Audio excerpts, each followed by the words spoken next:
Café Ramadan mbokk yi kon bisimilah suñu invité kon nag ci bile président numéro di wóoru ci turu docteur Macoumba Diouf docteur ñu ngi lay nuyu. Samba maa ngi lay fay di la dalal jàmm fii ci seen kër di la dalal jàmmit ci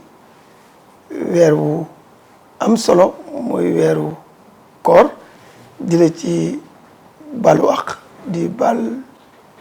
balu ak mboolem waa Dakaractu mooy seeni kilifa ba ci ña fay yëngu ñëpp di ñaanal la même chose seeni internautes ñu nekk ci Sénégal ci wet gu ne ci réew mi waaye nekkit ci bitim réew ci diaspora bi. amiin allahumma amiin alors ci sa wàllu liggéey est-ce que am na réaménagement bu am ci wàllu emploi du temps bi wala ba tey rien de changé ci wàllu programme bi. bu dee am na lu ci changé mooy gën naa am jot dina am luy dolliku ci sama jotu liggéey lu tax mooy en général bu dul koor man journée continue lay faral di def su ma koy def it léeg-léeg waxtu xewlu bu jotee comme du may def pause man ci sama liggéey léeg-léeg pour taxaw ngir dem xewlu ji déjà fa ma nekk sori na sama kër ñaareel ba fu ñu xewloo jege na ma mais léeg-léeg daanaka luy doon farata ci man wala boog léeg-léeg sax du exagéré wu ma léeg-léeg sax dama koy fàtte ni war naa wàcc dem ca bërëb booba xewlu weer wu ñu rafetlu la daal xam naa ni ñemuma wax balaa ma tukuloo yi di song ne su ma sañoon weer yëpp doon ay weeru koor waaye soriwuma lool.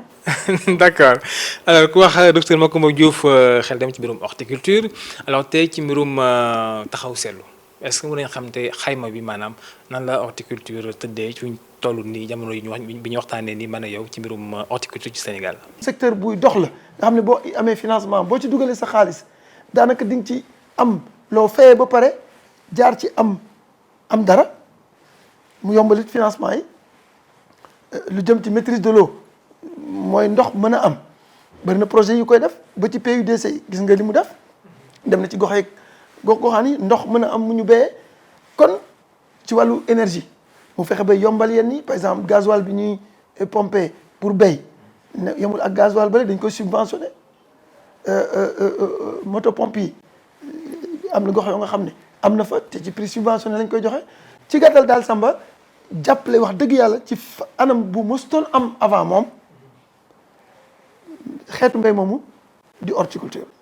ba ci engrais bi ñu ngi doon am à peu près 8000 tonnes léegi daanaka di ko manqué 20000 tonnes bariwul te am na yéene gën a jàppale ndax soxla yi béykatu dër yi ci engrais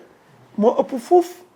ndax hectare bu nekk bu dee nawet la mbéyum nawet la ay ñaar téeméeri kilos muy 200 tonnes ngay soxla bu bari yële day dem ba 600 mën na dem sax ba 1 tonne à l'hectare comme tomate kon xam nga yemul kon superficie yi xëy na li yaatuwaay yemul waaye soxla yi ci hectare bu ne fii la ëppee mu xam loolu ba tax mu dooleel leen yemu ci président de la République ci affaire commerce mu def li ñuy wax ñaax service yi ci ñu gën a jàppandal li ñuy wax régulation ba nga xam ne léegi ci waxtaan nag ba juboo mooy service technique yi producteurs yi ak seen kuréel yi consommateurs yi commerçants yi ba nga xam ne léegi bu soble ñore dañu kenn dootul indi soble bitim réew dañuy wax gel dañuy dakkal ñi naan dañuy dakkal bato bi kon loolu la joxoñooñ ci soble mu ne kon nañ ci am 200 junni tonnes ak juróom fukk gis nga fin 2016 bi mu waxoon Samba ñu ngi amoon 200 junni ak juróom benn fukk ak juróom-ñaar yu teg juróomi téeméer 367 500 tonnes kon weesu woon nañ fukki junni tonnes ak juróom-ñaar ak juróomi téeméer nattuwaay bi ñu président defaloon pour 2016 kon xam nga buñ ne mbéy moomu mu ngi dox wala xeetu mbéy yi gën a dox ci mbéyum Sénégal la bokk pour weddi ko dina jafe loolu daal di am tax ba léegi ba ci juróom-ñetti weer ci fukk ak ñaar soble mbay noonu la ko Sénégalais yi tuddee soble Sénégal la ñuy dundee kon ñeenti weer rek la ñuy jéggaani te liñ ci war a leeral mooy li ñu ñorle ndax loolu 2016 la woon mais 2018 ñu ngi ci 434 000 tonnes ñeenti téeméeri junni tonnes ak fanweer ak ñeent kon xanaa weesu nañu li ñu soxla ci soble ci réew mi waroon nañoo mën a dundee soble Sénégal 1er janvier ba 31 décembre waaye am na lu ci des mooy d'abord dencukaay pour que li ñuy ñorle lépp ñu fex ba li ci ëpp ñu koy denc waaye denc bi rek mënta doon solution bi ndax kon liñ ciy denc dina war a bari ñu fexe li ñuy wax étalement mën a fexe ba mbéyum soble bi ñu koy def daanaka au moins ci ñaari saison ñaari waxtu buñ ko deful at bi yëpp it ndax bu dee ci ñeenti weer la ñuy ñorle suñu soxla yëpp daanaka mooy indi li ci yàqu dina bari bien que dinañ ci xewlu am na bitim réew lu mu ci jël ci dëkk yi ñu wër war na doon sax buntu nag pour exporter d'ailleurs daaw exporter nañu soble réewu Europe yi ñoo ko doon testé bëriwul woon waaye déjà lu am solo la mu ngi nekk ci 2 téeméeri tonnes jëm ba ci 4 téeméeri tonnes xam nga bëriwul waaye test la woon te ñoom réussir nañ ko gis nañ kon soble Sénégal li tax ma tudd ko nag mooy lay bi dafa jeex léegi ci soble Sénégal nekkul qualité ay la yéwén ñiy wax te yàlla tax yëpp nangu nañ ne soble Sénégal tey amul lenn lu muy ñëwee soble importé sinon mënuloo ko imposer waxin la Sénégalais yi ci pendant juróom-ñetti weer. kon coow li dina bëri. foofu sax laa bëggoon sax daal di tàbbi est-ce que mën nañu wax tey bànqaasu maanaam horticulture bu Sénégal nekk na secteur bu compétitif ci marché sous-régional bi ak ci marché international bi. lu wér la Samba nga wax foofu wax naa la soble fi ñu ci toll kon xam nga loolu ay jéego la nga jël juróom-ñetti weer nga xam ne weer wu nekk ñu ngi dundee à peu près 20 000 tonnes ba 20 000 tonnes ak juróom 25 000 tonnes loola mu jóge ci béykat bi jëriñu ci surgaam jëriñu ci kiy transporter jëriñu ci commerçant bi grossiste bi d'abord jëriñu ci détaillant bi soog a ñëw ba ci soxna si nga xam ne mu ngi dëkk fii ak ñun aan nga xam ne taabalam lay lal ci koñ bi bés bu ne kooku bu du ci doon gis boppam dootul lal taabal jooju kon xoolal chaîne ñi muy jëriñ loolu ñuy wax redistribution de richesse maanaam dakkal bi ñuy dakkal batu bi di jëriñoo soble mbay sénégalais yëpp lay jëriñ laa la waxoon léegi depuis béykat ba nga xam ne 250 francs lañ koy jëndee ci moom bord champ ba ci sénégalais bi koy jëndee 350 francs au détail ndax bu soble di soog a ñor du passé foofu au lieu mu koy jëndee 400 wala 500 wala 600 bu doon dañ koy importer kon ñoom ñëpp gis nañ seen bopp façon sénégalais yooyu yëpp gis nañ seen bopp ki koy bay ba ki koy xewloo ñiy jaar ci diggante bi yëpp gis nañ ci seen bopp mais wax nga dëgg lu am solo xam nga dañu am sous-région boo xam ne dafa am ay kuréel yu ñu ŋànk muy UEMOA ak CEDEAO kuréel boo nga xam ne wàllu daanaka koom-koom moo ñu gën a boole à part dëkkandoo ki yéene wante jàmm jàppalante ci sécurité ak yu ni mel mais dañoo war a gën a exploiter koom-koom googu doon parce que 2 téeméeri millions africains ñoo nekk ci espace boobu daanaka fukki réew ak juróom mais loolu marché bu rëy la boo seetloon ku nekk ci ñun li muy ñorle ci xeetu mbay yu ne daanaka ñeneen ñi ndax am na ñu bokk di ko ñorle mais am na ñu bokkut tey soble buy bari fii xëy na boo demee Côte d'Ivoire da nga ko fay soxla te gis nga ne ñoom seen ñamu soos la moo ca ëpp bokk lu ci ëpp dañ ciy soxla soble réew moom rek laa tànn mais mën naa wax noonu ci dëkk yu bari ci ñu wër ñu war a gën a exploiter loolu Samba kon wax nga dëgg lu am solo ngi noonu mais beneen mbir bu jëm toujours ci affaire compétitivité boobu nga wax Samba muy deuxième filière bi xam nga ne woon naa la ñaari filière le président de la République ciblé woon ci wàllu PSE bi notamment PRACAS bi muy fruits et légumes de contresaison destinés à l'export mais xam nga déficit balance commerciale bu Sénégal maanaam li nga xam ne moom la ñuy jéggaane bitim réew boo ko méngaleeg ñun li bitim réew di jéggaane di jël si fii bu doon balance bi day daanu ci suñu côté la daanoo 2016 tolluwaay bi mu ngi nekkoon ci 1606 milliards junniy milliards ak juróom-benn téeméeri milliards ak juróom-benn milliards loolu la weccoo bi ak bitim réew daana woon ci suñu wet maanaam ñun ëppale woon nañ bitim réew li ñuy jëlee ci moom lu toll noonu xam nga loolu lu bari la kon bu dee am na ñuy yëngu xeetu mbéy moo nga xam ne xëy na Sénégal yaa ngi koy utiliser waaye xëy na du lool mais bitim réew moo ko gën a soxla nga xam ne xeetu mbéy yooyu jaay ko bitim réew moo gën a tax mu jóg mais yooyu aussi war nañ ko gën a dooleel te loolu la ñu def ci instruction président ak jàppaleem ba tey yegg nañu ci 122 000 tonnes muy téeméeri junniy tonnes ak ñaar fukk junniy tonnes ak ñaari junniy tonnes ci li ñuy jaay bitim réew ay fruits et légumes diggante juróom-ñaari xeetu mbéy ba à peu près fukk ak ñaar ba ca jiitu di mango comme ni nga ko xamee melon tegu ci ak pastèque haricot vert ak yu ni mel tomate cerise maïs doux courge donc yooyu nekk yoo nga xam ne dañ koy jaay bitim réew ba ci soble bi sax wax naa la ko door na daaw kon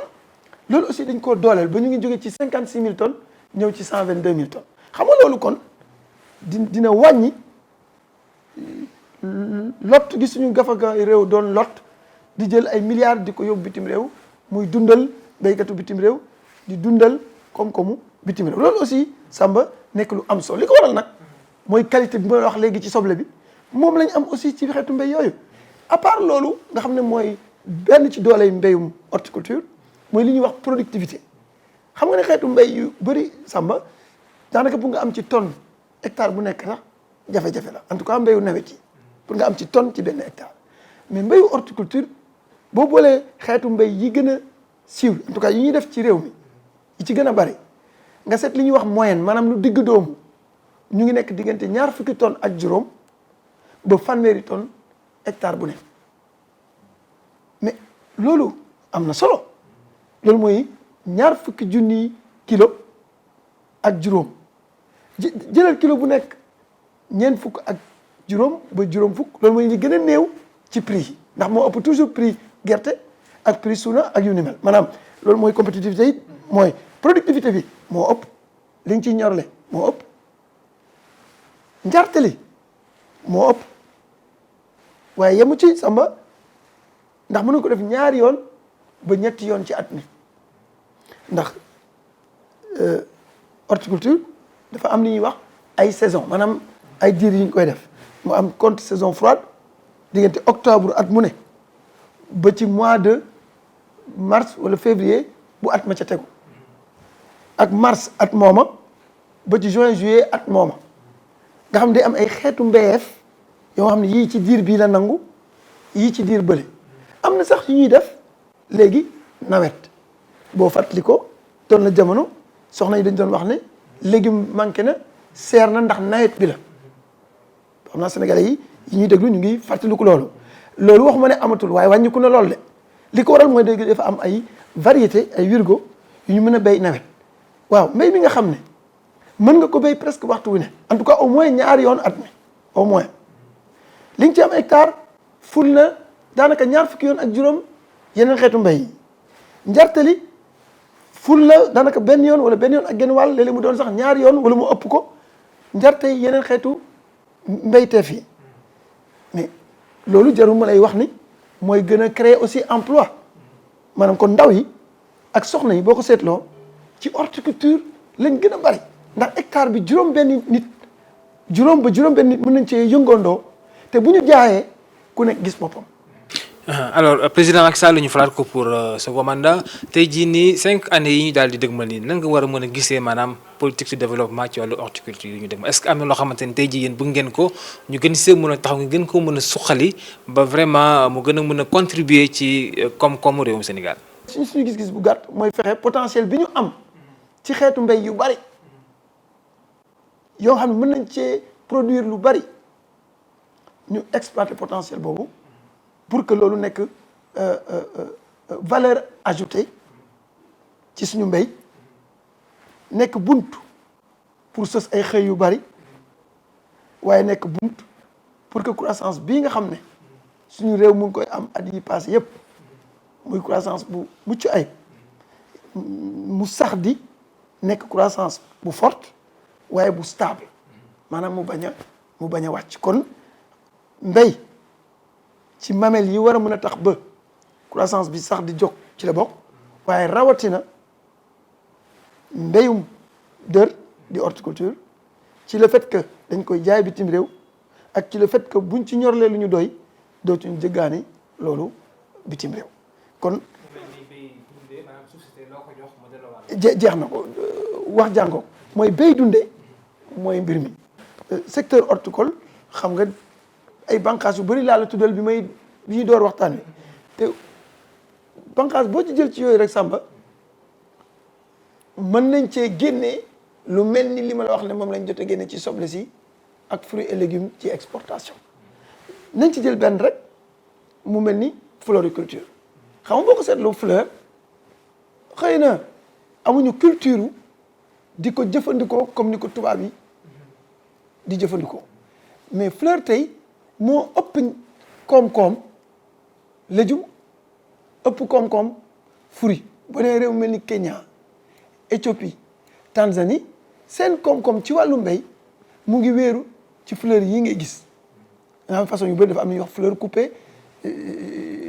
nga xam ne bés bu ne wala ñaari fan yu ne cargo jóge fa dem wàcc benn ci réewu Europe yi moo xam France la moo xam Hollande la muy indi ay milliards ci seen réew yooyu mais fii potentiel bu rëy lañu am ci loolu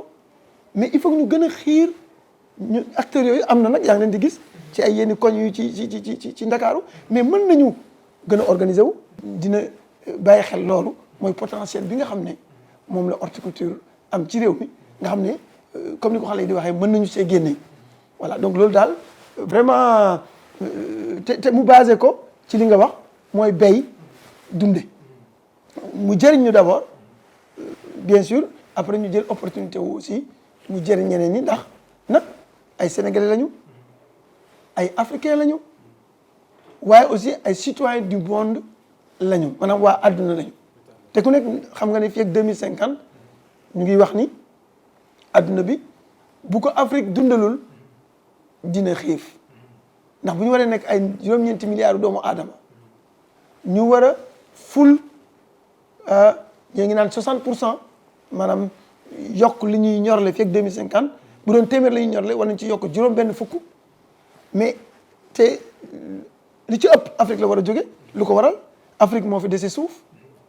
suñu béyagul Afrique moo fi am ay climat yu tax mbéy ñu koy mën a def waxtu bu ne ak Afrique moo fi am population agricole maanaam ay ndaw ak ay jigéen maanaam ay loxo yu doy pour béy loolu Afrique moo fi nekk foo nga xam ne xëy na du force toujours mais avantage la ci ko bi fu bëgg a investir maanaam main d'œuvre bi seeru fi loolu waral kon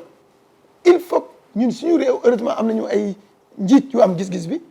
il faut ñu xeer ko gaaw ci wàllu mbéy ndax bu dul loolu it il faut